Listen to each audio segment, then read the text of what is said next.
Faut pas qu'on oublie de prendre des affaires chaudes. Je pense qu'il va faire froid chez mes parents. J'ai ma polaire et normalement j'ai des chaussures là-bas que j'ai laissées chez tes parents. Ok, bah nickel alors. Je pense qu'on a tout. Il y a 4-5 ans, j'étais pas du tout dans l'écologie. J'avais même un collègue qui, toutes les semaines, faisait une petite intervention à midi pour nous sensibiliser sur les sujets climatiques. Et moi, ça m'emmerdait profondément. Je manage des gens, je suis dans une start-up, c'est dynamique, c'est cool. Moi, ma vie, elle est bien comme ça, en fait. J'ai pas envie de me rajouter des fardeaux, j'ai pas envie de me renseigner sur ces sujets qui, a priori, je sens que ça va gratter des choses en moi et ça va me faire un peu peur.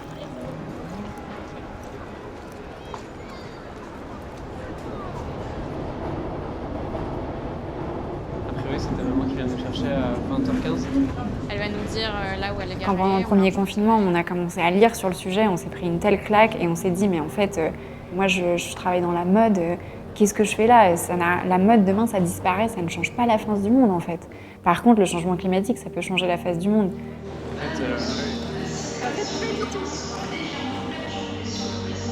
Et du coup, on a un peu tout quitté pour faire du contenu sur les réseaux sociaux, pour parler de ça avec nos proches, avec des étudiants, avec des entreprises.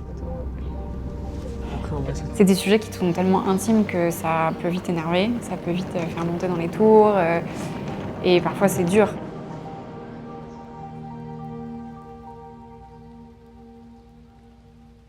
Et pourtant, vous avez vu quand même le changement climatique arriver parce que, en étant des personnes de la montagne, vous avez vu tous les ans que ça diminuait, que les glaciers diminuaient, qu'il y avait de moins en moins de neige l'hiver, que les températures elles changeaient un peu, non? Eh bien, écoute, non. En prenant juste le Vercors, il y a encore 3 ans, il y avait eu 6 mètres de neige cumulée. Et en fait, ce qu'il faut regarder, c'est des moyennes sur l'année. C'est la différence un Alors, peu entre ouais. climat et météo. Là-dessus, Et ouais. globalement, quand même, les chutes de neige, elles ont diminué. En fait, j'avais l'impression que c'était un sujet qui les touchait pas forcément. Pour être honnête, je pense qu'ils comprenaient pas pourquoi j'allais là-dedans. Non mais celui-là, il est trop petit. Enfin, je suis trop petite. Attends, il y avait le truc du lapin avec plein de neige. C'était pas une priorité dans ma vie. C'est aussi simple que ça. Mais là, au Cotopaxi, là, il y avait une tempête. C'est difficile d'en vouloir à ses parents aujourd'hui de ne pas avoir agi pour le climat parce qu'en fait, on ne baigne pas du tout dans la même actualité qu'aujourd'hui. Puis alors là, ça doit être le Chimborazo, non? Ouais, c'est le Chimborazo. En fait, je pense pas qu'ils ont voulu mal faire. La frontale, on a pris la frontale? Ah, la frontale. La frontale. Frontale pour le matin. Donc, je sors mes bâtons. T'es pas obligé de dire ce que tu fais. Alors, attends. Je mets... Ah, j'allais dire le saucisson. Alors, Bah non. non, c'est pas possible.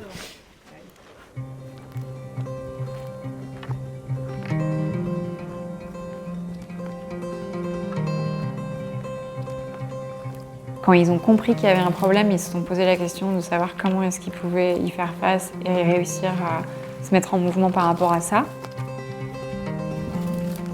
À force de discuter avec eux, je veux dire, ils m'ont ouvert les yeux sur un peu pas mal de choses, quoi.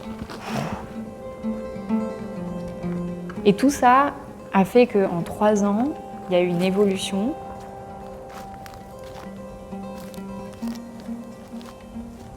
Les idées plus l'action fait que tu changes, quoi, tu évolues.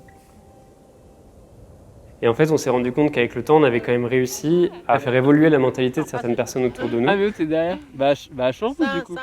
Si on arrive à faire ça à cette petite échelle familiale, on se dit qu'on peut essayer de reproduire ça à une autre échelle. Et ça va être un vrai défi pour le coup. Donc du coup, on se lance avec Célia dans la réalisation d'un film. C'est un peu le plus gros projet de notre vie jusque-là. Ok. Donc le nom c'est Inaction et c'est comment est-ce que je passe de l'inaction à l'action. On a plusieurs gros enjeux. Déjà, c'est un enjeu financier pour qu'on arrive à... On va les comprendre d'un point de vue psychologique, social, cognitif. En fait, comment est-ce qu'on fonctionne face au changement climatique et pourquoi est-ce que parfois on peut être dans un certain immobilisme. Après, elle peut dire des experts, des scientifiques qui ont réfléchi sur ces sujets, qui ont fait des thèses et qui interviennent là-dessus, il y en a pas tant que ça. Hello Mélisine, tu vas bien? Ça va et vous? Yes. On t'appelle aujourd'hui parce qu'on a un... Du coup, on a envie en fait de se rapprocher de ces personnes-là pour qu'elles nous fassent part de leurs dernières recherches et de l'innovation sur le sujet. Pour dépasser cette inaction, on va aller à la rencontre de personnes qui se sont engagées au quotidien, au niveau individuel, mais aussi à l'échelle de leur entreprise, peut-être de l'État.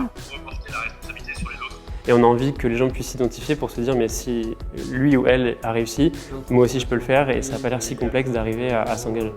On pourra s'en sortir, ça, j'ai aucune idée qu'on y arrivera. T'as aucune idée? T'as aucun doute? J'ai aucun doute, pardon, le lapsus. Ça concerne toute la planète, donc c'est un sujet considérable. J'ai jamais eu l'occasion de réfléchir à un sujet pareil.